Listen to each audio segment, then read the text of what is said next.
Porque muitas vezes a gente está vivendo nosso sonho e não sabe, porque você não metrificou. Então, muitas vezes, quando eu tiver R$1 milhão eu vou estar feliz e rico. Quando eu tiver 2, quando eu tiver 5, quando eu tiver 20. E aí você sempre vai naquela busca incansável de querer mais e você acaba não usufruindo desse momento. Porque eu imaginei da seguinte forma: cara, eu trabalho pra caramba, mas o meu trabalho não é um trabalho, eu amo fazer o que eu faço. Então não é trabalho, eu fico 10, 15, 20 horas fazendo. Porque eu não amo consertar pneu, eu amo as pessoas. E o pneu é só um meio de eu me conectar com essas pessoas. Esse episódio é um oferecimento de V3 Capital e EMEG. Tá começando mais um episódio de O Gestor, o seu podcast quando o assunto é gestão prática. Nós trazemos aqui os melhores gestores capixabas e nacionais para uma conversa aprofundada sobre as melhores práticas de gestão para que você consiga traduzir para o seu negócio aquilo que de fato vai destravar todo o potencial de crescimento da sua empresa. Meu nome é Bruno Rigamonte. Eu sou Gabriel Feitosa, um entusiasta das boas práticas de gestão, de case de sucesso capixaba, e hoje o gestor convidado é o Leandro Freitas. Ele que é fundador da Borracharia do Leandro, empresa que já tem 27 anos de mercado. Leandro identificou uma lacuna de mercado, inovou e vem sendo uma referência no segmento. Já atendeu mais de 500 mil clientes e em 2019 participou do programa Shark Tank, quando depois de apresentar seu pitch, o Caíto Maia, fundador da Chili Beans, decidiu investir no negócio 250 mil. Ele vem trazendo um novo conceito para um segmento que é, tecnicamente, tem pouca inovação e, como eu disse, vem sendo referência nesse mercado. Leandro, muito obrigado por aceitar o nosso convite. Seja bem-vindo ao Gestor. É um prazer todo meu estar compartilhando um pouco da nossa história e trabalhando essa linha de que acho que as pessoas pensam muito que é só uma borracharia, mas atrás de um negócio tem toda uma gestão por trás, encaixado ali pontinho por pontinho. Bacana. Fala pra gente como que surgiu a ideia de, lá há 27 anos atrás, de criar uma borracharia. A ideia, ela aconteceu de uma forma bem engraçada, que nessa época eu estava com 13 anos de idade e não sabia ainda a direção da minha vida, né, só estudava. E aí tinha uma borracharia perto ali da minha casa e essa borracharia ela já tinha uma tradição, uns 10 anos mais ou menos. E o que aconteceu foi que ela fechou. E aí meu pai, tendo uma sacada empreendedora, começou a observar que alguns clientes estavam indo lá em casa, porque tinha um ponto comercial, perguntar onde estava aquela borracharia. E depois de uns 15 dias e uns 20 e poucos clientes procurando essa borracharia, ele criou a possibilidade de querer que eu montasse uma borracharia para mim. E aí nessa hora eu falei, você tá doido, você é borracheiro de jeito nenhum. E só que a gente tinha um melhor amigo, meu melhor amigo me incentivou a gente ser sócio e a gente começou a borracharia com R$300. Então o nosso começo foi através de uma oportunidade, uma dor, que meu pai observou isso e jogou no ar para a gente, deu oportunidade, colocando 2 espátulas, uma marreta, um compressor, e veio o borracheiro que a gente comprou a borracharia do cara por uma semana de treinamento, e no segundo dia, quando ele recebeu o dinheiro, ele foi embora e deixou a gente lá para aprender. Mas o começo foi basicamente esse, assim. Com 13 anos de idade, então você já estava à frente do negócio. 13 anos, trabalhava na parte da manhã, estudava à tarde, e aí quando chegava, o meu sócio administrava essa parte de tarde, aí com 5 meses ele arranjou um emprego de carteira assinada, e largou a borracharia, e aí eu tive que tracionar ela sozinho. E a partir desse momento aí que a gente começou com outro nível de trabalho da borracharia, que mudou todo o conceito assim, em relação a querer realmente fazer aquilo ou não fazer. Hoje vão dar pulando 27 anos à frente, hoje quais são os serviços que você oferece dentro da borracharia do Leandro? A borracharia do Leandro ela é multiuso, né?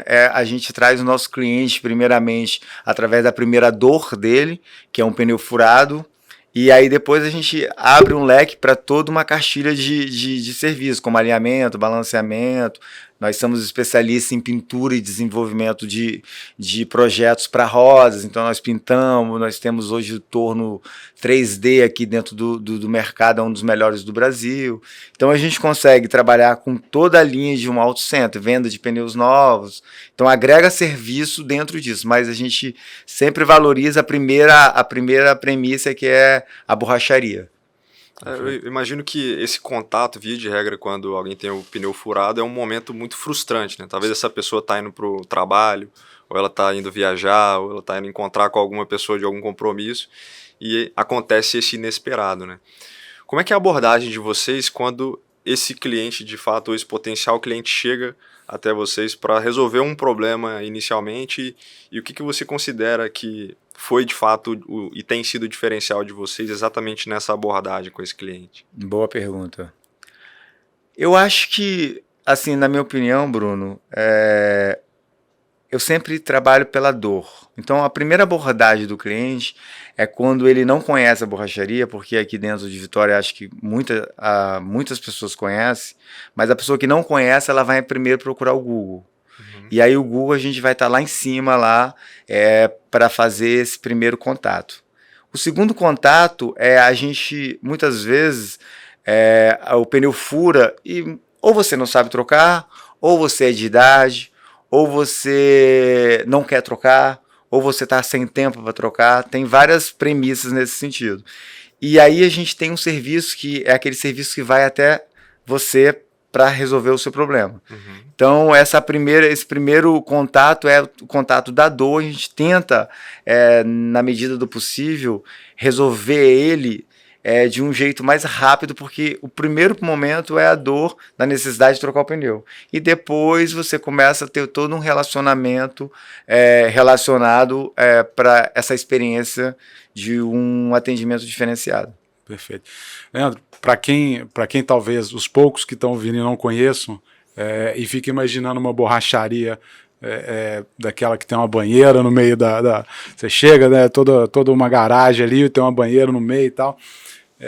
Pelo menos é a experiência que eu tive até então aqui em Vitória. Como que veio essa ideia? Porque eu estava, né, vendo inclusive o Shark Tank que você participou e tal, o conceito que você implantou lá é um conceito completamente diferente do que as pessoas conhecem de uma borracharia, né? É um ambiente super confortável, né? Serviços que você vai ter a comodidade lá de ficar esperando e de ser bem atendido, etc. Então, primeiro assim, como que veio essa ideia? Como que você falou, cara, vou mudar a forma como as pessoas enxergam uma borracharia? Como que foi essa ideia? Como que surgiu essa necessidade? E o que você vem trabalhando assim em termos de qualidade de atendimento para o seu cliente? Beleza. Vamos lá. São 3 pontos diferentes nessa história.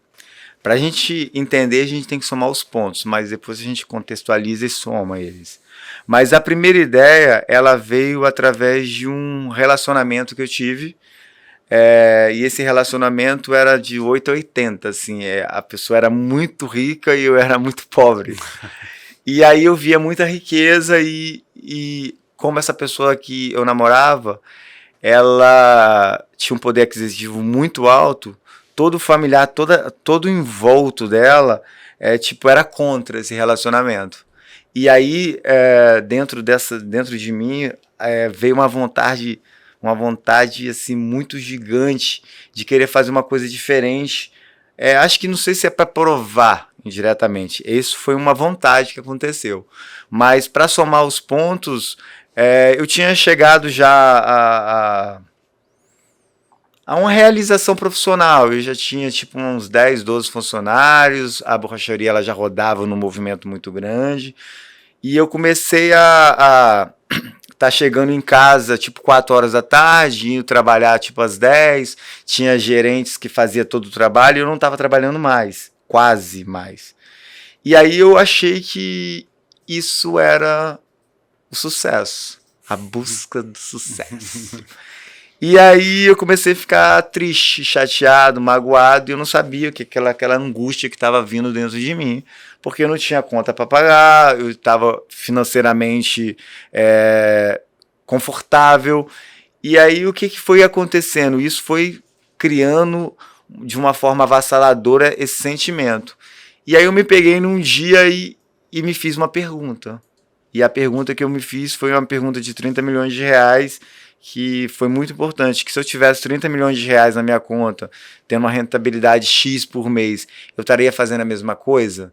Porque ainda tinha aquele conflito de identidade, de ser borracheiro, não ser borracheiro, de ser dono, empresário, comerciante. E aí eu comecei a repensar isso. E aí eu falei, cara, se eu tivesse essa grana, eu estaria fazendo a mesma coisa? E veio a resposta, depois de uma semana, insistentemente fazendo as mesmas perguntas. E eu falei, pô, sim. Aí eu falei, por qual motivo? Pô, eu tenho uma esposa maravilhosa que eu conheci através da borracharia. Eu conheço as pessoas assim muito bem sucedidas aqui dentro do estado, que eu tenho um relacionamento de amizade, de aprendizado através da borracharia. Eu conheço as piores pessoas aqui dentro do estado, da maldade, de estelionatário, de coisas ruins através da borracharia, porque a gente não consegue separar pessoas. Os maiores golpes que eu já tomei foi através da borracharia. Então, tudo isso formou esse aprendizado que me gera hoje. Então, teria borracharia. No mesmo lugar? No mesmo lugar. Da mesma forma? Não. Aí foi a hora que veio essa mudança, juntar com aquele relacionamento antigo, com essa vontade. Então, se eu vou fazer isso e vou continuar trabalhando como borracheiro ou administrando uma borracharia, eu quero ter a melhor borracharia do Brasil. E aí foi nesse momento que eu falei, eu quero ter a melhor. E como é que eu metrifico isso? Porque é muito prepotência, né? Eu querer ter a melhor. Melhor para mim, na época eu já estava estudando muito, e melhor para mim eu tinha que metrificar ela em três parâmetros. Eu precisava que todos os meus clientes que fossem na borracharia ficassem encantados com o atendimento, com o ambiente, e que nunca na vida eles entrassem num ambiente que fosse parecido com a borracharia. Então, essa era a primeira métrica. A segunda métrica é que quando a borracharia ela fosse falada em todo o estado, através de meios de comunicação, de televisão, rádio, jornal, revista, e isso dentro do estado. Então, era a segunda métrica. E que se ela fosse nacionalmente vista no Brasil. E aí isso aconteceu no Shark Tank, Pequenas Empresas, Grandes Negócios, vários jornais de São Paulo e algumas matérias iradíssimas também. Então, tudo isso aconteceu na minha cabeça antes, para depois a transformação disso colocar no papel, que é aquele lance de você sonhar antecipado e você já agradecer como já tivesse acontecido. E aí foi acontecendo uma coisa pausada da outra, uma coisa pausada da outra. Por que eu falo isso? Porque muitas vezes a gente está vivendo nosso sonho e não sabe, porque você não metrificou. Uhum. Então, muitas vezes, quando eu tiver R$1 milhão eu vou estar feliz e rico. Quando eu tiver 2, quando eu tiver 5, quando eu tiver 20. E aí você sempre vai naquela busca incansável de querer mais e você acaba não usufruindo desse momento. Então, foi uma brincadeira que quando eu fiz, que eu queria o primeiro carro novo que eu queria comprar, que aí eu botei a fotinha dele lá na geladeira, e aí todo dia quando eu acordava eu olhava, e aí eu queria a cor, e então não tinha grana nessa época, eu ia na concessionária, entrava dentro do carro, sentia o cheiro do couro do carro, do mesmo jeitinho, e aí na data certa, no dia certo, fui lá e fiz exatamente o que eu estava querendo. A mesma coisa com a borracharia. Eu colocava ela lá na geladeira, colocava no guarda-roupa, no meu fundo de celular, e aí começou a acontecer, e aí contratou os melhores arquitetos, eles geraram um projeto mais que maravilhoso e que eu queria muito valorizar o pneu dentro dessa sustentabilidade. Eu fui bem incisivo nisso para trazer a melhor experiência para o cliente, porque eu imaginei da seguinte forma: cara, eu trabalho pra caramba, mas o meu trabalho não é um trabalho, eu amo fazer o que eu faço. Então não é trabalho, eu fico 10, 15, 20 horas fazendo. Eu tenho que até medir algumas coisas, porque senão você para. Porque eu não amo consertar pneu, eu amo as pessoas. E o pneu é só um meio de eu me conectar com essas pessoas. Gostar, eu gosto de resolver problema. Uhum. Pode ser com pneu, pode ser uma necessidade, pode ser várias, entre outras coisas. Então, quando eu conectei isso, começou a fazer sentido para mim que eu precisava estar num lugar onde que meus amigos, quando fossem lá consertar pneu, quando fossem lá tomar um café, tivesse um ambiente onde que pudesse proporcionar esse ambiente. E não tá lá no operacional fazendo, aí você, Bruno, vai lá para conversar comigo, eu não tenho um tempo para te dar, porque eu tenho que estar mexendo, porque o movimento é muito intenso. Então, eu consegui fazer essa transformação devagar e foi fazendo hoje.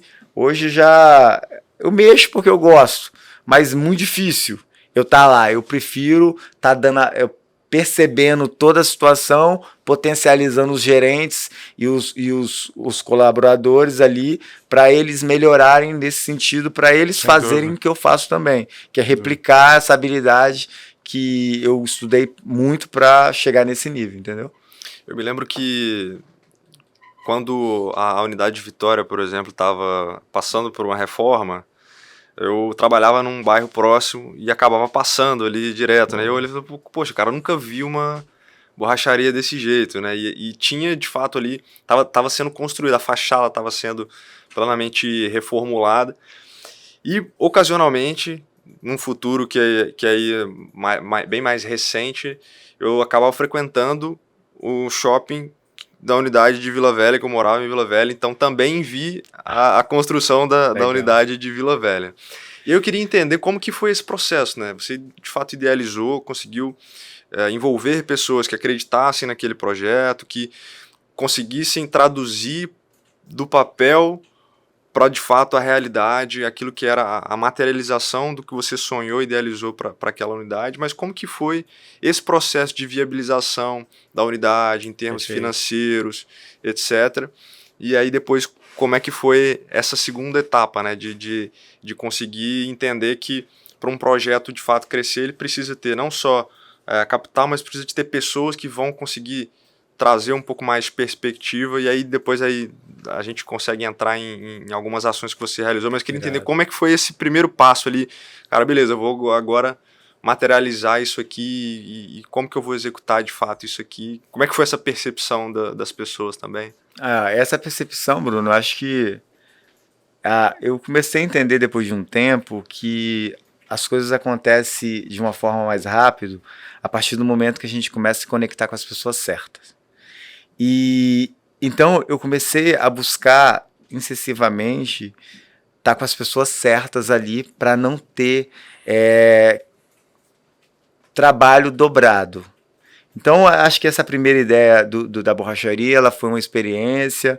Eu gostava de estar no processo fazendo tudo, executando, estando ali liderando, mas isso me causou um pouco de ânsia, causou um pouco de querer que terminasse. Isso me gerou algumas frustrações de aprendizado. No segundo projeto, eu já me conectei com as empresas que fizessem a operação sem a minha necessidade de fazer. Então, engenheiros, arquitetos, design, que criassem um ambiente ali para mim, aonde que eu só pudesse estar sonhando, mas não estar colocando a mão, que é uma das minhas características. E financeiramente, vendo essa parte financeira, a gente fez um plano de ação e de perspectiva de quanto seria o investimento.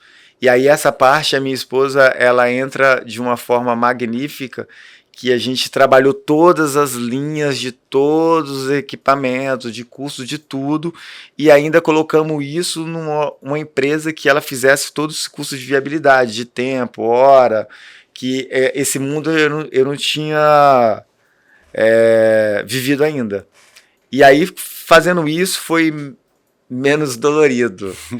E aí entrou depois essa parte de você fazer essa gestão do dinheiro do investidor, né? Porque ele acaba entrando na operação, mas acho que o legal de algumas startups que são investidas e de alguns empreendedores que acreditam naquilo, que não é ele ir lá e pegar e fazer, é ele ir lá e dar toda a estrutura para você ir lá e fazer. Porque mentorar você, muitas exatamente. vezes. O smart money, né? Exatamente. Vim com tecnologia, com recurso e com tecnologia. E potencializar. E potencializar, porque você que sabe fazer no final do dia. Com certeza, exatamente. O seu negócio. Leandro, quando você estava falando aí, eu fiquei pensando, a gente conversou recentemente com o Diego, que iniciou e fechou a Harley Davidson aqui de Vitória. E ele trabalhou muito lá a experiência do cliente, né, de você, nos diversos contatos que o cliente tem ali com a Harley, com o pessoal de atendimento da Harley, todos ali sabem, tem ali quase que um protocolo de atendimento e passa-se aquela experiência Harley de consumo, né, de estar ali, de viver aquilo. Como que você trabalhou isso, tendo em vista que você tem uma equipe ali operacional muito grande, etc.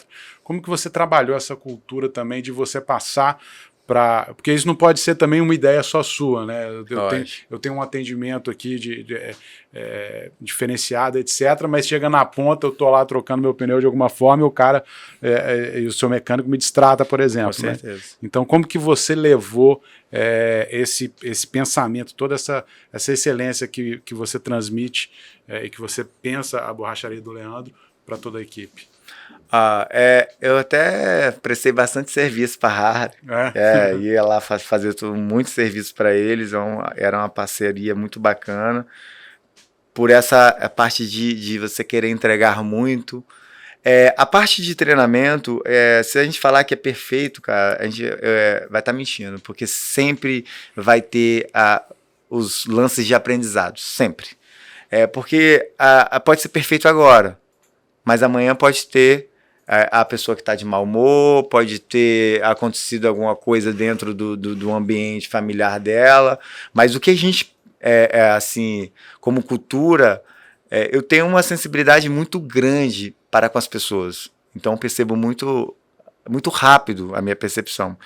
Eu não sei se, acho que tem muito a ver com a minha infância, que meus pais brigavam muito, muito, muito, muito, muito intensamente, e eu sempre percebia quais eram as palavras ou os gatilhos que aconteciam para essa briga se anteceder. E eu tinha sempre muito medo de acontecer alguma coisa. Isso pequenininho, fui crescendo com essa família meio de aprendizado.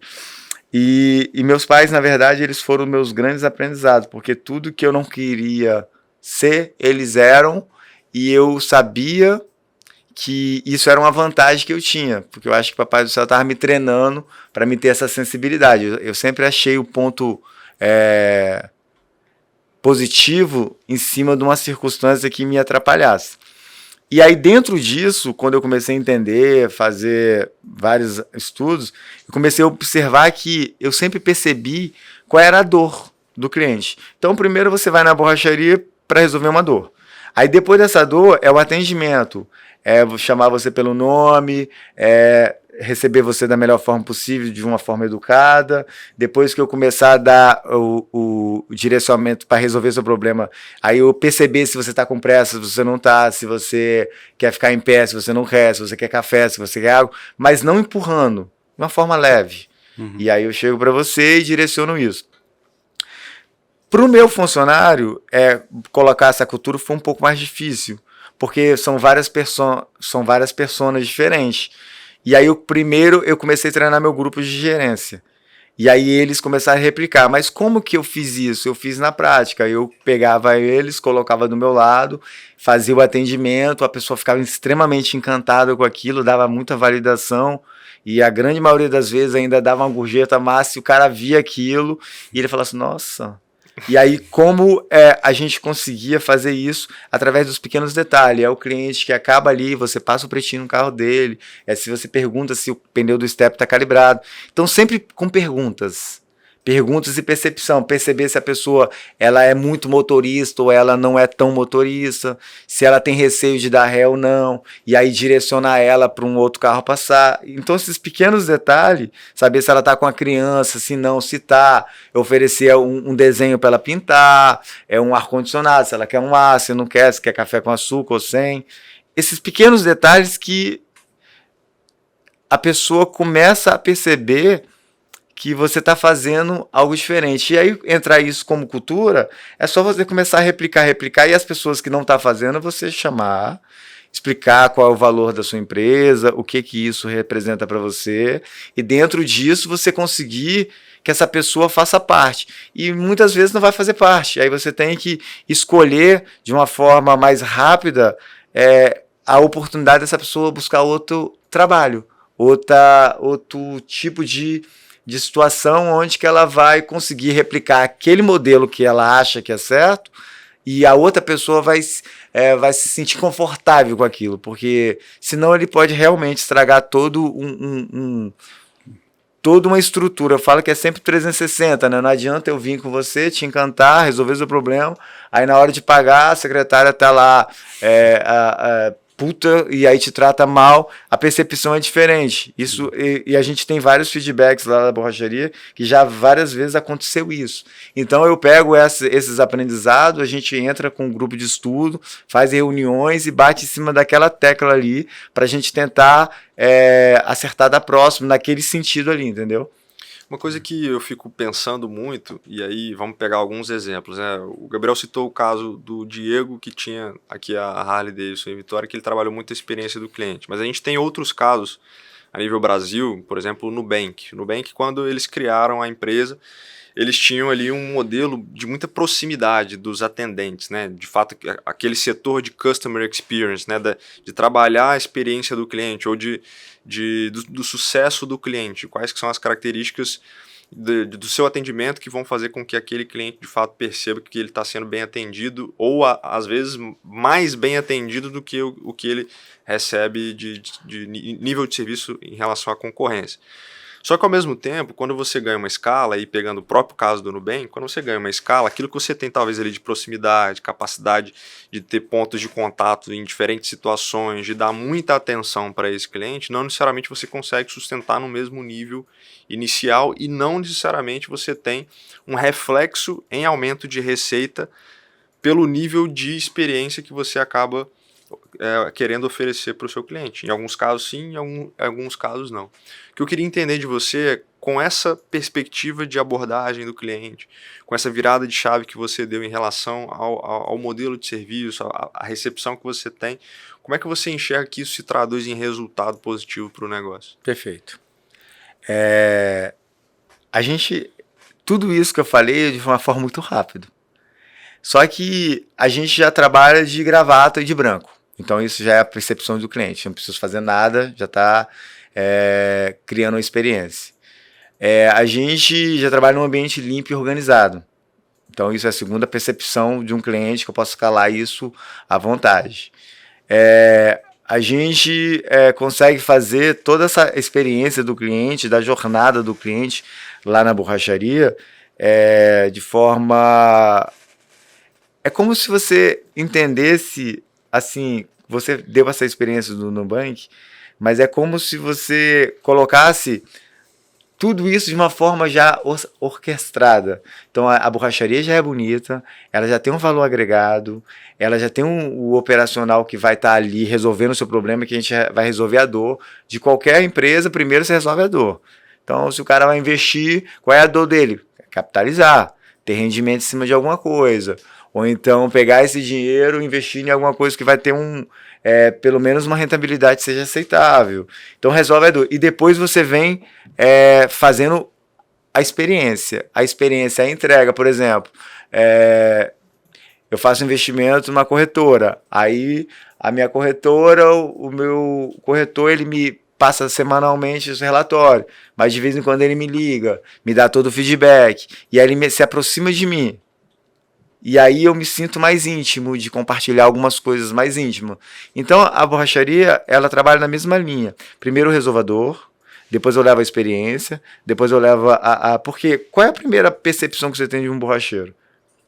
Geralmente a gente não está generalizando, a gente não está de forma nenhuma separando classe, mas a comunicação, a forma de conhecimento técnico. Geralmente você pega aquele borracheiro que ele tá todo sujo, sem camisa, que tomou umas cachaças, que tomou as beer night lá, então tá te oferecendo não segurança. Então as borracharias de hoje em dia, elas não te oferecem confiabilidade. Algumas, né? Se você não for a primeira vez, é isso que te oferece.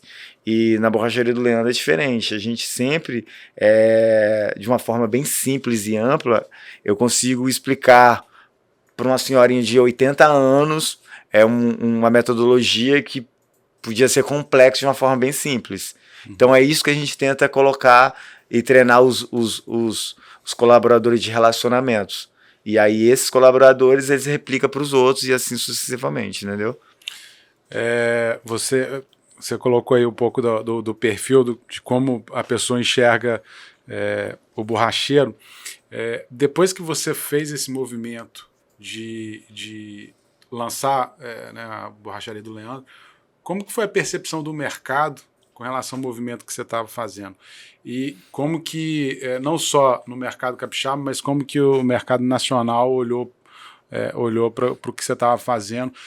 Você teve visitas de benchmark, você teve modelo copiado, como é que foi você conseguiu acompanhar isso? Como que foi a percepção dos seus concorrentes com relação ao que você estava fazendo? Boa, isso aí foi maneiro.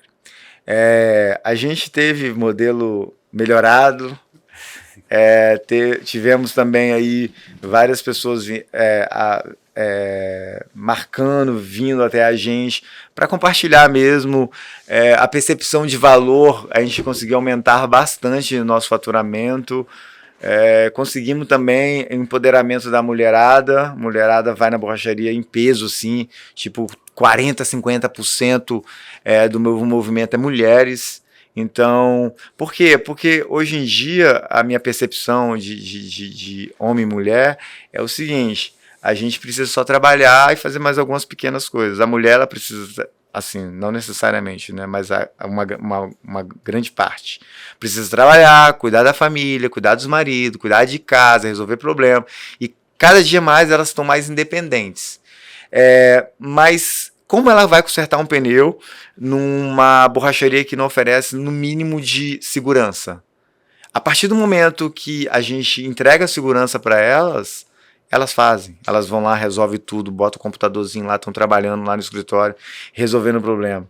Então, o modelo, qualquer modelo ele é copiável, mas o mais importante é a gestão por trás desse modelo para replicar, que é o mais difícil, e aí não é para todo mundo, né? São para poucas pessoas, porque eu vejo a borracharia como mais um CNPJ, e esse CNPJ tem um CPF por trás, então a gente trabalha com pessoas, é um negócio como a V3, como qualquer outro negócio, e eu não enxergo como borracheiro, eu sempre enxergo como um negócio de grande oportunidade. Sim. E dentro do mercado nacional, eu vejo uma oportunidade gigante de expansão e crescimento. Quando a gente começar a tracionar mesmo, quem entrar uma atrás da outra, vai ser assim, igual pipoca estourando, eu acredito, porque quando eu olho para todos os estados e vejo que os modelos todos tradicionais ainda, e a galera, eles pensam, qual é a percepção não do borracheiro, mas a percepção das pessoas que olham o nosso negócio?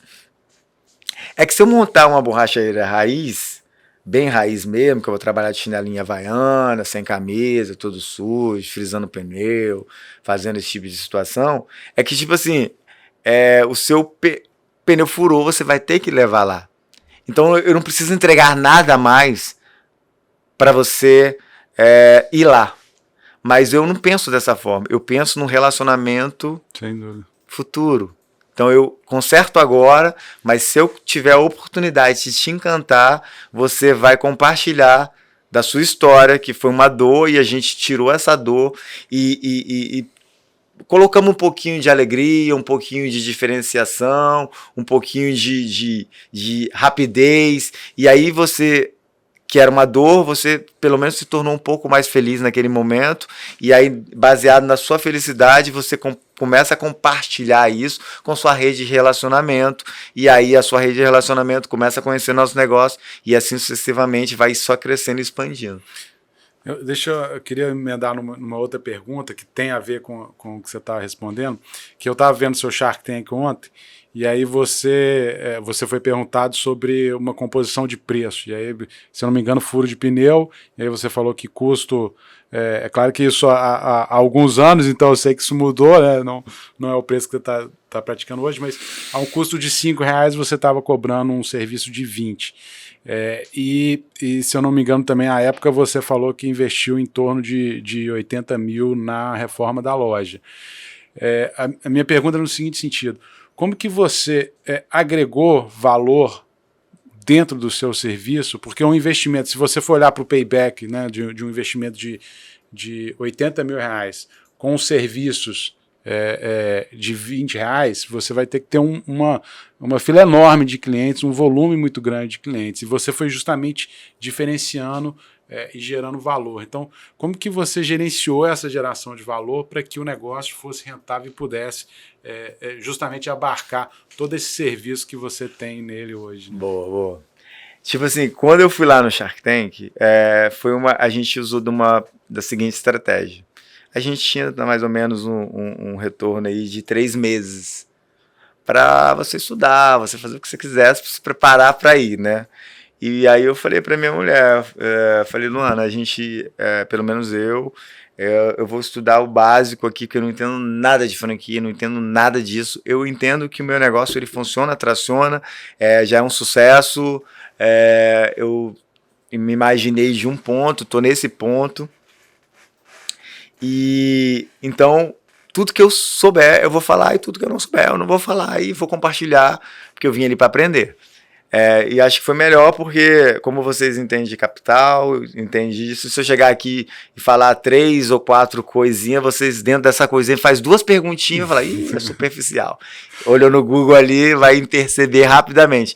Então eu percebi isso, vendo que eles já sabiam, eles eram muito foda no que entregavam, então eu falei, não vou trabalhar dessa forma. Eu vim vender um sonho, que esse sonho a gente fica ali, é legal pra caramba, porque a gente passa 10 minutinhos, mas a gente fica 1h30 em pé ali, eles fazendo a anamnese de sua empresa toda, sobre valores. Eu não tinha aquilo tudo, porque eu não imaginei que ia chegar naquele nível, eu achei que ia chegar num outro nível.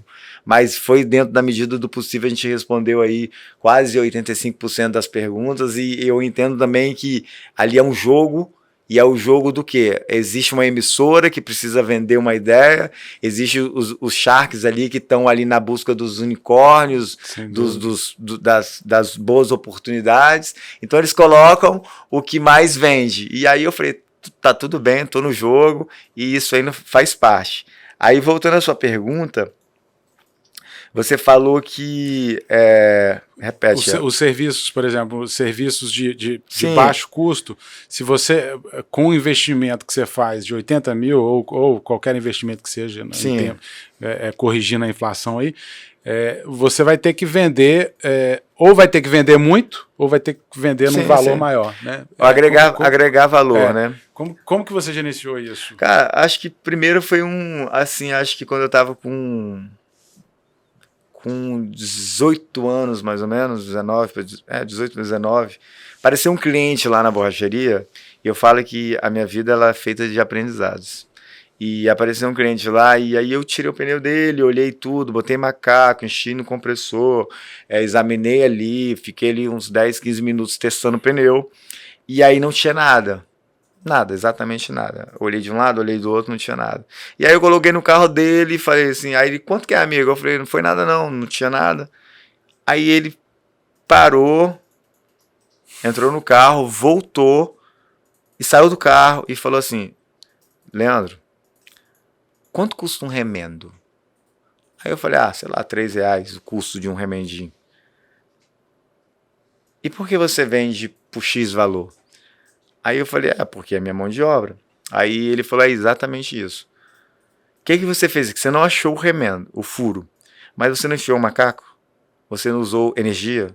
Você não usou o compressor? Você não tirou seu tempo? Você não tirou proporcional aluguel, água, imposto, isso. Então você tem que me cobrar. Naquele momento ali, um jogo virou. A chave virou. E aí, agregar valor não é comparar o que eu tenho no mercado e o que eles estão entregando. Para mim, agregar valor é você entregar um serviço de alta qualidade. Não é só remendar um pneu. É remendar o pneu, passar pretinho, calibrar. E eu comecei a reparar que aonde que eu ganhava dinheiro é como se eu tivesse um bar e eu tivesse como parte principal e de melhor a cerveja gelada. Ali, saindo fumaça. Só que eu não ganho dinheiro com a cerveja. Eu ganho dinheiro com os aperitivos, tira-gosto, as porções, os drinks, que é onde que eu ganho valor agregado. Então essa foi a minha percepção. Eu falo, cara, eu preciso que o cliente venha até a mim e depois eu vendo serviço. Eu tenho alinhamento, balanceamento, eu tenho vários outros serviços que eu consigo agregar. Não é valor que é ser mais alto do que o mercado, que eu não tenho medição do mercado. Eu sei quem trabalha de uma forma até diferente, informal, na informalidade, que não paga imposto, não paga nada, e eu não posso comparar. Então, se eu cobro, por exemplo, R$1.200 para fazer uma reforma de roda, aí a outra pessoa vai lá e cobra 750. Aí eu vou estudar essa pessoa, por que ela está cobrando 750? Se eu tenho o custo operacional todo para chegar nesse nível e ter um ticket de 30%, 35% em cima desse valor. No final, vai sair 20%, 19 ponto alguma coisa em cima desse lucro. Aí eu vejo que o cara não paga imposto nenhum, trabalha no fundo de quintal, não tem toda uma operação especializada, não tem certificado ambiental, não tem nada disso. E se for para fazer dessa forma, eu também consigo. Mas aí, como é que eu escalo? Vai sendo cresce. Como é que eu não... Isso, exatamente. Essa foi a minha diferenciação. Então, quando o cara chega e fala para mim, porque o cara faz por R$750, eu falo assim, tudo bem, cara, você pode fazer lá. Só que o que eu ofereço aqui na borracharia é que a roda do seu carro vai ser feita um jateamento. Aí eu sei que a pessoa não faz. Ela não vai ser pintada por cima de outra tinta. Eu sei que o outro vai fazer. Ela vai fazer eu vou fazer todo o trabalho de desempenho nela. Eu sei que o cara, quando chegar lá, ele vai cobrar 750, mas ele vai cobrar por cada desempenho. Eu vou botar a sua roda no melhor torno, o melhor torno dentro do estado, só eu que tenho. Aí eu começo a entregar valor. Aí o cara começa a pensar, vou pagar 750. E eu não falo, eu não critico o outro, mas eu falo das vantagens que eu tenho na minha empresa. Então não é só, você cobrou R$25 para remendar um pneu. O cara faz por 15. Eu falo, tudo bem, pode fazer lá. Só que ele fez por 15, mas muitas vezes ele cortou a metade do remendo e só enfiou a metade. Muitas vezes você vai estar lá, ele vai enfiou o remendo ali, não tem um espaço, não tem um café, não tem uma coisa que vai oferecer um pouco mais. E se você olhar em média, ele está fazendo só mais barato porque ele está começando agora, porque ele não consegue chegar. Então, eu não discuto, porque eu nunca vejo os meus parceiros como concorrente. E sempre como parceiro, sempre ajudo eles no que eles precisam, porque eu acho que a vida empreendedora, a vida dos negócios, é uma vida de oportunidade, não é um querendo matar o outro. Eu tenho uma percepção diferente sobre essa vida. Eu vejo como todos estão na busca de realizar suas vontades, seus sonhos. Então eu tenho essa percepção. Então eu não vejo meu concorrente como concorrente, eu vejo ele sempre como uma oportunidade. Leandro, eu vejo que essa capacidade de agregar valor num serviço, enfim, nos produtos, isso de fato é o que acaba chamando muita atenção por ser de certa forma, uma disrupção em relação ao que as pessoas já conhecem e já conhecem há muito tempo. O automóvel já está aí há mais de um século.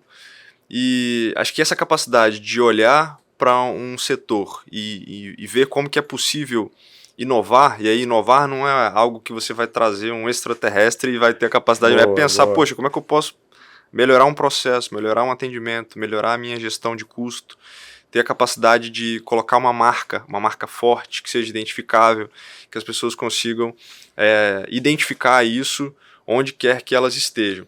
E acho que exatamente isso, esses são alguns atributos que posicionam uma empresa para que ela consiga, de fato, crescer, de fato, expandir de uma forma estruturada, de uma forma sustentável. E eu queria entender, ao longo de toda essa mídia espontânea e não espontânea que você teve, do posicionamento que você teve, da virada de chave, da capacidade de agregar valor, de pensar no cliente, qual que é a dor dele, e aí sim eu consigo trazer outros aspectos que vão agregar cada vez mais valor para ele. Como que tem sido esse pensamento em relação ao crescimento da empresa a partir da longa trajetória que vocês já têm, mas obviamente o que vocês têm conseguido de implementar em relação à melhoria dos próprios equipamentos, da aquisição desses equipamentos, enfim, mas principalmente numa expansão regional e numa expansão nacional, como é que tem sido esse aprendizado, mas principalmente como é que tem sido essa execução desses planos de crescimento do negócio a partir das bases que você já tem? Eu estava no supermercado, acho que foi essa semana passada, e aí quando eu passei no supermercado, acabei de pagar, aí paguei em dinheiro, e aí, tipo assim, deu 293, 294,25. Aí a mulher me deu R$5 primeiro e depois falou bem assim: você quer deixar os 75 para instituição de caridade? Aí eu olhei aquilo e falei, nem pensei muito e já ia dar. Eu falei, não, já fiz minha parte. Eu falei, não, peguei o dinheiro. Mas aí depois eu fiquei parando e fiquei pensando nisso. Falei, cara, foi isso que mudou o jogo da borracharia. Quando eu montei a unidade de Vila Velha, o que aconteceu? A gente usou algumas estratégias de oferecer alguns serviços. Como forma categórica ali, todos. Passava oferecia os mesmos serviços. E a gente começou a fazer isso e o nosso ticket médio aumentou muito. Tipo assim, muito. E eu falei assim, cara, o que eu fiz? Só abri a boca. Só abri a boca para oferecer. Aí eu comecei a hackear esses grandes plays. Localiza, Burger King, McDonald's. E ele só abre a boca. Mais maionese, mais queijo, aumentar a batata. E eu falei a mesma coisa. Quanto tempo você não alinha um carro? Quanto tempo você não faz um balanceamento? Quanto tempo você não faz isso? A roda tá arranhada. Por que você não faz isso? Eu só tô passando a informação. Aí, já tem 2 anos. Nunca alinhei o carro. Aí é a hora de eu, de novo, replicar. Você já tem 2 anos, cara. Então, será melhor você fazer uma revisão de alinhamento. Porque o pneu tá tão caro. E se você tiver com o carro desalinhado, provavelmente vai estar, porque a cada 6 meses, ou no mínimo 5 mil quilômetros. Então seria melhor você fazer uma revisão, porque se seu carro estiver desalinhado, você vai perder muito mais do que fazer uma revisão que custa R$70, R$80 para alinhar o carro. Pode fazer. Aí comecei a palavra ouvir, pode fazer. Aí o cifrão. Trim. Aí eu vim e repliquei isso na borracharia, dobrei o faturamento. Dobrei, praticamente. Usando uma estratégia de abrir a boca. Então, a ideia é fazer esses padrões acontecer em toda a borracharia do Leandro. Abrir a boca. De jeito certo. Mais ou menos para você entender. Então, a gente criou a metodologia de oferecer. Abrir a boca no bom sentido. De oferecer para o cliente as necessidades que ele mesmo não sabia. E tá ali latente para acontecer. Por exemplo, comecei a observar que o TWI do pneu já está em cima ali do limite. Aí eu chamo você, Bruno, você sabe o que é o TWI? Aí você vai... Aí eu falo, não, TWI é aquela marquinha que marca ali onde que o pneu está na hora de trocar ou não. Eu sei. Aí dá uma coçadinha na cabeça, não sabe nada. Aí eu vou te mostrar, não, porque isso aqui te oferece uma insegurança, porque muitas vezes quando tá acima do TWI, quando você passa numa curva, ou então tá numa água, aí seu carro, você anda com sua esposa, anda, meu carro, então, sua esposa, e aí eu vou em cima da dor e falo, você tem que fazer uma programação de pneu. Tô te falando mentira? Nada, tô 100% falando a verdade, só que de um jeito diferente. Aí é melhor do que eu falar, Bruno, eu vendo pneu aqui e vou vender para você. Não, primeiro eu identifico, depois eu mostro para você e depois ofereço a solução. Então, basicamente, é isso. Eu venho, ofereço. Tá ali, o pneu tá furado. Aí eu já faço a anamnese, vejo isso, e aí eu ponho de uma forma bacana para você. O que eu tava tendo muita dificuldade Assim, na borracharia de percepção, era o quê? Era que eu fazia isso muito bem. Eu faço isso muito bem. Extremamente bem. Só que os meus colaboradores estavam fazendo do jeito deles. E aí eu falei, cara, não precisa pensar. Essas coisas não pensa. Só copia e cola. Padroniza, né? Processo. Só que faz do seu jeito. Você não precisa falar exatamente do meu jeito, mas você precisa oferecer desse jeito.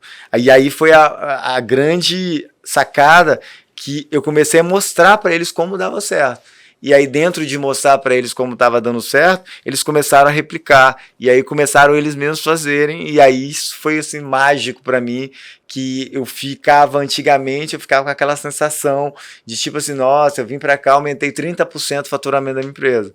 Aí agora eu saí e tipo assim, 29% está ali aumentado pelo treinamento específico que a gente dá. Então é treinamento constante, semanalmente ali falando sobre os pontos. Uma outra coisa que faz uma grande diferença desse quesito é se errou, a gente vem, já pega dentro desse erro e já vai lá e estuda por que aconteceu, quando aconteceu e como é uma forma de não acontecer mais. Não deixa passar muito tempo para ir buscar esse relacionamento, para ir esfriou da cabeça e aí gerou uma mudança que não é na hora ali, excessiva, entendeu? Muito bacana esse conceito de você ir agregando valor no serviço, né? Ou agregando serviço. Fui lá trocar o pneu, daqui a pouco eu estou saindo com minha roda reformada, enfim. Realmente é um detalhe que faz toda a diferença, né? Toda a diferença. Ter a capacidade de você fazer um upsell ali na venda, né? Exatamente. Enfim, isso via de regra acaba sendo, como foi para você, uma mudança de jogo, né? Você totalmente. Poxa, na mesma estrutura, na mesma capacidade instalada, você não precisa investir em novos equipamentos, exatamente. Não precisa contratar novos funcionários, uma padronização de processo e a capacidade de identificar exatamente esse ponto, você consegue fazer um aumento de ticket médio e a satisfação do cliente possivelmente deve aumentar, né? Porque esse cara deve falar, caraca, na minha correria eu vim aqui resolver um problema e aí eu tô tomando um café, tô com o notebook, continuando a trabalhar e tô resolvendo um outro problema que eu nem sabia que eu tinha, já tomei consciência disso, naturalmente quando esse cara lembrar disso no futuro novamente, ele vai remeter àquela experiência. E como é que faz isso com os funcionários?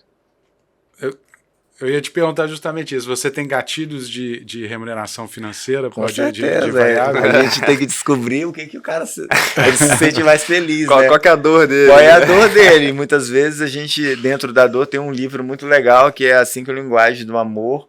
E esse livro está muito relacionado ali o que é o gatilho para a pessoa se sentir satisfação, né? E aí tem na linha de empreendedorismo também, na mesma linha, e aí você descobre para cada perfil ali o que eles precisam, qual a real necessidade, é aprovação, se é de presente, se é de validação na frente de todo mundo, se é um tempo de qualidade que ele tem, mas como regra geral, não comissão, mas participação, se bater a meta ganha premiação. Então a pessoa está ali fazendo o que tem que fazer, oferecendo para todos, a gente faz um objetivo bem tranquilo para ser conquistado, assim, tranquilo dentro dos parâmetros, né?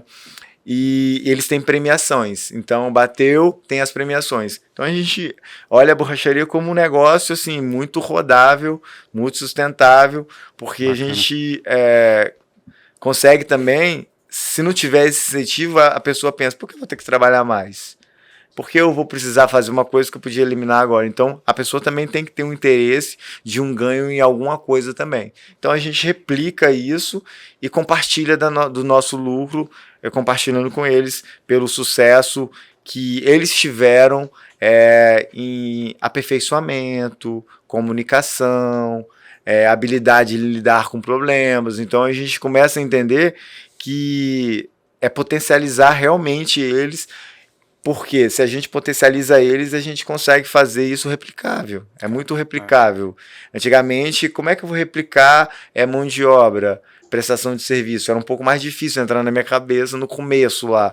Mas aí depois eu entendi que, tipo assim, Se alguns grandes players conseguem, por que eu não consigo também? Então a gente quebra alguns paradigmas, a gente quebra algumas crenças dentro da gente, e aí sim, com a formulação de novas crenças, a gente consegue acreditar. E a partir do momento que a gente acredita, tchau, já foi. Acontece. E acho que exatamente nesse aspecto aí todo mundo sai ganhando, mas eu queria explorar um tema de como que a gente consegue pensar, se citou em sustentabilidade do negócio, às vezes as pessoas pensam em sustentabilidade como sendo ecologia, né, do meio ambiente, mas eu entendo que você também consegue ter uma alternativa em relação aos resíduos que acabam sendo gerados ali, né, materiais antigos ou enfim. Como é que vocês trabalham em relação a esse tratamento de resíduo? Como é que vocês também, como vocês já agregam valor em todas essas fases, de todos esses processos, como é que vocês têm lidado também com esse resíduo que acaba sendo produzido ali, gerado? Resíduo geralmente é um problemaço. Pneu é um problemaço. Mas aí todas as vezes assim, eu tenho que parar e analisar. Pô, é um problema? E como eu posso resolver esse problema e ainda ganhar com isso? Esse é o meu pensamento. E para uns é um problema, para mim é solução. Assim. E como o volume é muito grande de pneus, a gente tem parceiros que são credenciados a pegar esses pneus para fazer remoldagem, se a carcaça, que é o pneu velho, tiver boa em condições, então eles levam um pneu na condição deles levarem algum para fazer remoldagem, então isso acaba mais ou menos com uns 95% dos meus pneus. Os outros 5%, não, até um pouquinho mais, uns 10% que fica, a gente faz doações. Porque tem muita gente que tem um problema, mas não consegue a outra ponta, que é o pneu. Eu tenho um pneu que quero doar. Então, a pessoa quer fazer um muro de arrimo, Leandro resolve. A pessoa quer fazer uma decoração de uma planta, Leandro resolve. A borracharia do Leandro, ela sempre vai estar ali para doar. Porque eu tenho um volume, então eu consigo entregar. E não quero nada, de graça, toma. É seu, é seu. A pessoa quer cortar para fazer alguma coisa. Então, geralmente, vai para muro de arrimo, vai para plantas. Tem gente que pegou... Teve um amigo nosso que ele pegou mais ou menos uns 2.000 pneus com a gente para fazer plantação de banana. Porque ele viu que quando ele cavava e botava o pneu ali dentro... botava o pé de banana dentro do pneu e ela crescia ali, a banana ficava, não sei, melhor, alguma coisa, a erva daninha não pegava, alguma coisa tinha, ele pegou 2.000 pneus. Teve outro que fez toda a trajetória da fazenda deles, passando com pneus todos coloridinhos, com as plantinhas dentro, ficou iradíssimo. Então a gente vai criando isso de uma forma bacana. E agora está acabando um projeto nosso, para pegar uma parte desses pneus também e se transformar em móveis, chinelo, cinto, fazer projetos para as prefeituras em relação a entregar um balanço, com coisas de escalar, tudo para quê? Para fomentar mais ainda, de uma forma sustentável, você conseguir fazer o 360, quer dizer, você chega lá na borracharia, compra um pneu novo com a gente, roda a quantidade de quilometragem que o pneu roda, volta lá, compra outro, deixa esse resíduo, pega esse resíduo, acha um aproveitamento para isso, porque a maioria dos nossos pneus que é removível também, a gente tem uma empresa que pega para fazer asfalto. Então ele faz a trituração para fazer asfalto, fazer tapete de crossfit, e é bem caro. A sustentabilidade a gente acha que é barato, mas não é. É bem caro. Mas as pessoas pagam por qual motivo? Além de estar fazendo um benefício para a natureza e para ela mesmo, você está fazendo um pouquinho da sua parte para o ambiente desse mundo, que a gente só tem essa oportunidade de viver aqui, né? E esse tempinho que a gente passa aqui, se a gente puder fazer alguma coisa que se manifeste melhoria para o nosso mundo, que tipo, é aquele lance, o cara tava lá, passou um sábio lá e tava na praia, e a criancinha, não sei se você sabe essa história, a criancinha corria lá e pegava a estrelinha e jogava no mar, e tinha milhares assim, porque a maré secou e ficou milhares.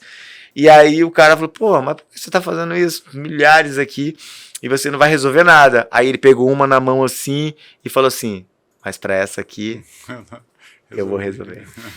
E muitas vezes não é o que a gente faz, mas é como a gente faz. E como a gente identifica o valor naquilo que a gente faz.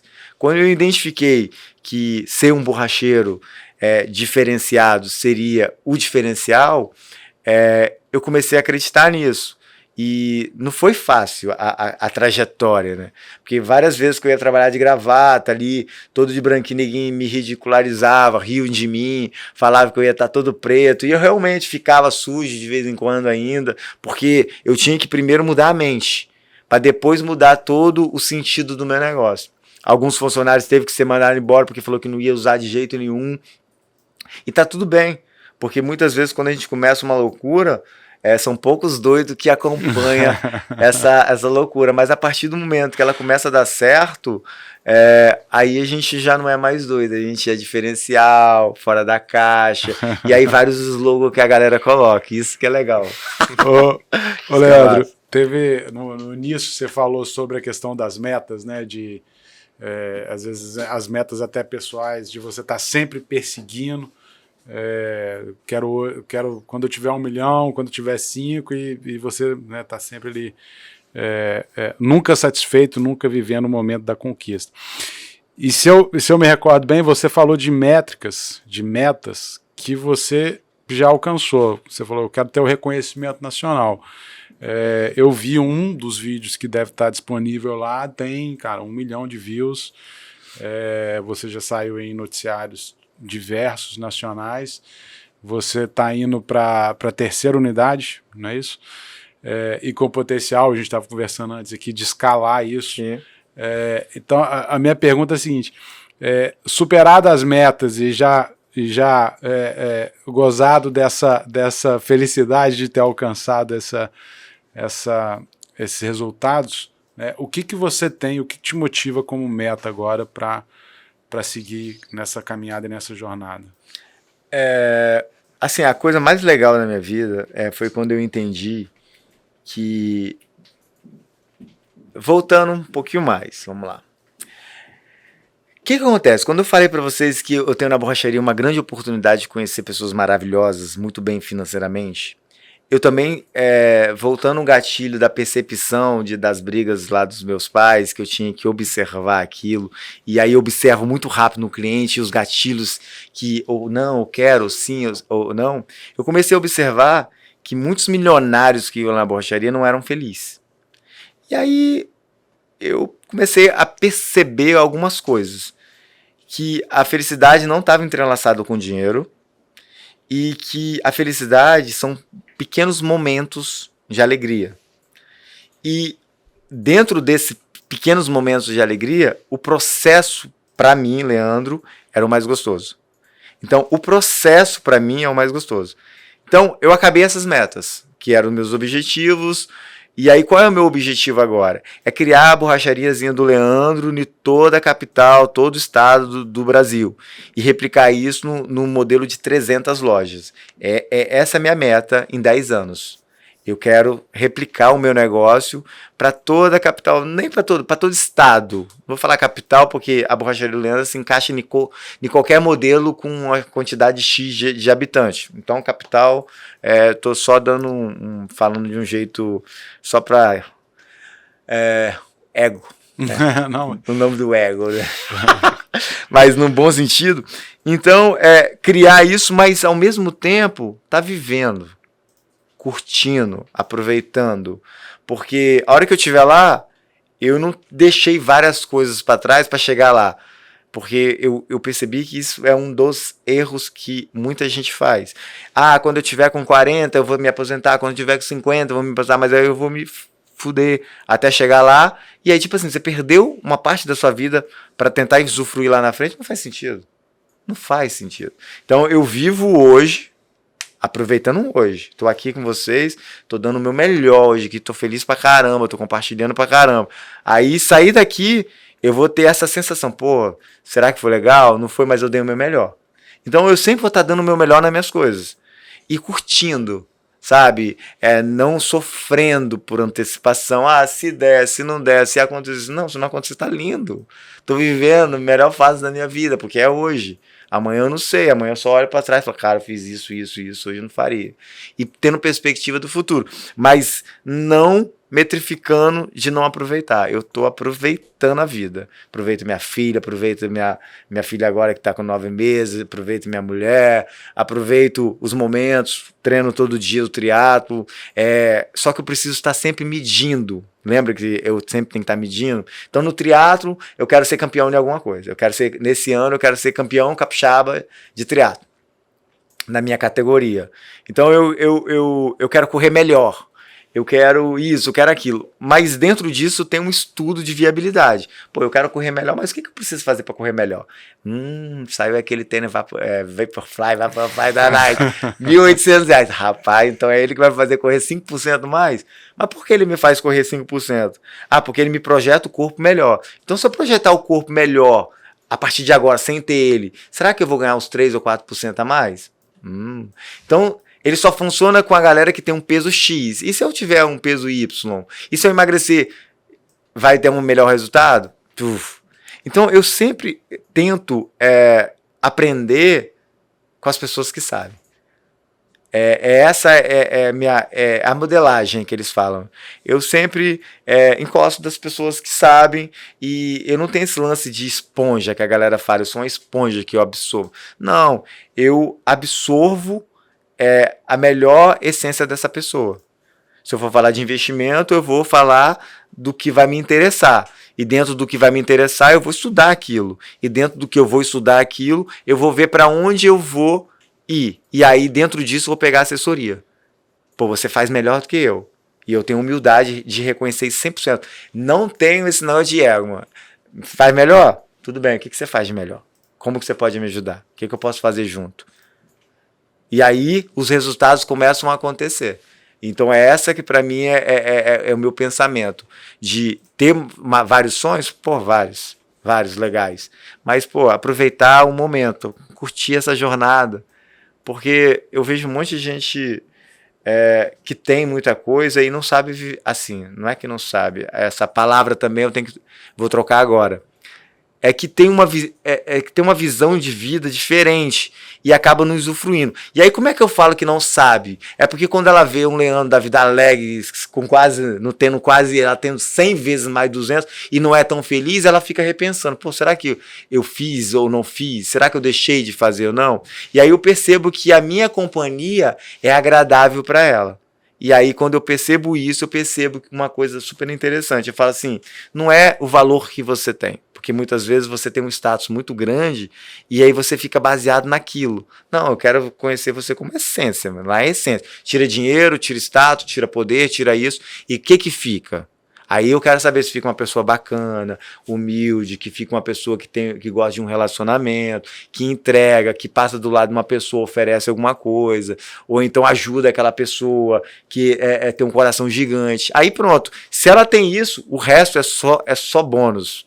E aí se você arranca tudo, a pessoa amarga, fala mal, te trata mal, só tá com você por interesse disso, daquilo, porque quando a gente tiver uma fama, que foi você tá um pouco mais famoso do que o normal, você começa a filtrar pessoas que vão vindo para você. E aí você vai vendo que pessoas realmente só estão por interesse 100%. E como eu já vivi isso, porque eu já quebrei quando eu tinha 22 anos, e aí eu tinha carro, tinha tudo, e eu andava no meio de uma galera que era tipo... trabalhava o mês todo para comprar um tênis. Mas porque aquele tênis era foda, ele queria mostrar que ele tinha, mas não tinha condição, pô. Como é que eu vou viver uma coisa que eu não tenho condições de viver? E aí eu comecei a entender que tem uma porrada de gente que vive só assim. Mora num puta apartamento de aluguel. Não que o aluguel não seja maravilhoso. Pô, se eu tenho lá 1 milhão, 2 milhões de reais num apartamento para comprar, e se a rentabilidade dele, for maior do que... Eu prefiro rentabilizar ele e pagar aluguel. Mas tem gente que tá passando ali de uma dificuldade danada e tá ali por status. E aí você vende essa imagem e aí você fica uma pessoa frustrada, entendeu? Porque aqui dali é só o espelho. Você quebra o espelho e fica aquela pessoa frágil ali dentro ali. É muito legal isso. E a borracharia, ela me ensina muito isso. Então a vida, né? Porque são centenas de milhares de pessoas passando de perfil diferente. As pessoas grossas, amargas, as pessoas gente boa. As pessoas que te tratam mal... ou não te trata meio soberba, mas de repente ela não te tratou porque ela é assim. É porque ela está vivendo, de repente, um momento e através da sua gentileza, da sua prestatividade, da sua antecipação, a pessoa se transforma na sua frente. É como se fosse uma mágica, assim. E no final, sabe o que ela fala? Pô, me desculpa, eu tô vivendo um problema ali, você não tem nada a ver com isso. Pô, fui meio grosso. Ela mesmo percebe. Porque a pessoa, quando faz mal, ela sabe que tá fazendo mal. Sabe? Ela percebe isso. E aí você começa a extrair disso. E não, tipo assim, não importa o que vem pra mim. Tipo assim, se você me atacar, não vai me importar. O que importa pra mim é como eu interpreto esse ataque. Se eu tiver um blindado aqui, você pode bater que não vai me afetar. Mano. Porque eu vou simplesmente entender, cara, a informação dele não tem nenhuma influência sobre mim. Agora, se eu deixar, pô, por que o cara falou comigo? Pô, será que eu sou aquilo mesmo? E aí vem a referência, pô, mas ele é isso aí, então ele pode falar. E aí começa aquela eu falo que como se fosse a mente e as nuvens. As nuvens são os pensamentos. E aí, quando você começa a encatar um pensamento, aí começa a dar uma trovoada, mano. Que é um pensamento atrás do outro, e aí acaba você se manifestando, e você é o que você pensa, né? Então, por isso que as massas são influenciadas pelo jornal, revista, pelo meio, pelas músicas. O pensamento. Exatamente, 100% comprovado. Isso aí não é nada de pensamento positivo, não, isso é científico. É comprovado cientificamente que como que eles influenciam. Eles sabem que as massas elas preferem 90% coisas ruins, negativas. O Brasil tá bom pra caraca, bicho. O Brasil tá na melhor época do mundo. Emprego aí sobrando. Tá melhor que boa parte do mundo, né? Todos os indicadores. Eu tenho um grupo lá do shopping lá, você tem que ver. Se você botar, tô com todo dia, preciso de funcionário. Pô, o cara tá roubando meu funcionário aqui, o cara veio aqui tentar roubar meu funcionário. O tempo todo. Então, mas o que eles vendem? Eles não querem vender essa ideia. Querem vender escassez, problema, crise, isso e aquilo outro. E aí você começa a ver isso. Aí você escuta as músicas que é só sofrência, que fala só da sofrência. E como é que ele influencia isso? Como é que eles conseguem influenciar? A água vai batendo ali, mano. E você não consegue, porque 95% do seu cérebro é inconsciente. Todas as reações, você senta do mesmo jeito, você mexe no mesmo dedo, você fica mexendo aqui, você olha no celular, você penteia o cabelo, você escova o seu dente na mesma posição, você se enxuga do mesmo jeito, você beija a sua mulher do mesmo jeito, você come do mesmo jeito, você liga o controle, é a mesma coisa. Só que você faz isso de forma inconsciente, porque o subconsciente está tomando toda a situação para quê? Para você não gastar energia. E aí a massa ela é influenciada dessa mesma forma. Você escuta a música, só sofrência. Aí você pegar na letra, aí vai no seu inconsciente. Se for lá na borracharia, não vai estar tocando sofrência, não. Não, nem toca. Nem toca. Mas é legal saber disso, porque isso a gente usa para os negócios. Sim. Então, para me chegar e para ter essa borracharia, a gente teve que estudar muito. Teve uma vez que é muito legal, que eu estava com 70 mil reais para comprar uma Mercedes. E eu queria comprar uma Mercedes. Aí eu falei pra minha mulher, pô, vou comprar uma Mercedes, velho. E aí ela, vai, amor. Eu falei, vou comprar uma Mercedes pra gente. Aí veio um pensamento. Eu falei, cara, eu vou botar essa Mercedes na minha cabeça. Aí ela não entendeu. Eu falei, não, vou botar na minha cabeça. Vai botar na sua também. Não, você tá doido? Você tá falando bobeira? Eu falei, não, vamos investir tudo em treinamento. Tudo em treinamento. Vamos pegar esse dinheiro todo e curso, mentoria, treinamento, livro, sistema de coach e botamos tudo na cabeça. E aí, pô, depois dessa Mercedes, tive a oportunidade de ter dezenas dela e... Por quê? Porque o que é mais importante é aqui dentro. Aqui dentro, que está aqui dentro, eles podem tirar tudo da gente, mas não tira isso, você faz tudo de novo. Pesquisa já fizeram que, tipo assim, pegar todo o dinheiro do mundo e distribuir para todo mundo, todas as pessoas que não chegaram lá, não conseguiram, em pouco tempo o dinheiro volta para as mesmas mãos. Por quê? Porque é isso aqui que conta. A administração financeira é o que conta, de execução, né? Essa foi uma das primeiras metas aqui da borracharia, que foi uma virada de chave. Eu tô até vendo aquele quadro ali muito legal ali, cheio da grana, dos dólares ali. Foi uma virada de chave que quando eu tava com 16 anos, eu já tava 3 anos de borracharia, e aí meu pai chegou pra mim e falou assim, meu filho, tô precisando de 300 reais emprestado. 300 contos fosse como se fosse uns 3 mil hoje. Uns 3 mil a 4 mil reais hoje. E aí eu falei, pô, pai, não tem não. Ele, como que você não tem, cara? Você não paga aluguel, você não paga nada. Você come aqui em casa, eu sustento você não tem? Não, não tem. Por quê? Porque a maioria das pessoas, elas têm essa mentalidade de escassez. Então, todo o dinheiro que bate na mão, ele vai embora. Vai embora. Tipo assim, pegou. É muito difícil aquela pessoa que vai separar, não. Tipo assim, 5 a 10% eu vou doar. De 10 a 30% ou 20% eu vou investir, guardar para se tiver algum problema. Esse aqui é a minha conta, eu vou viver com isso aqui. É muito difícil essa galera separar. Eles metem o pau em tudo. E se você pegar 95% das pessoas, vão ser assim. E não tem esse lance de, porque ganha salário, não. Se o cara ganha 50 mil, ele vai fazer a mesma coisa. Conheço vários match que ganham 150 mil, mora de aluguel, não tem condição de comprar um apartamento, tem 2 ou 3 filhos, cada filho tem um carro importado que o pai banca, a mulher gasta uma grana lá todo mês assim, e o cara fica sempre no vermelho, porque ele entra num loop. Um loop. Então, o aprendizado foi com meu pai. E ele falou assim, você não tem, não? Cara, você não tem? Aí eu falei, não. Então, tipo, me pegou pela orelha com 16 anos, não. Pegou no braço, não. Então, fecha a borracharia agora. Aí eu falei, não, pai, fechei a borracharia agora. Fechei. Fui lá no banco, abri uma conta e falou, ó, se você não depositar R$300 todo mês, na verdade foi 150, mas o valor era 300.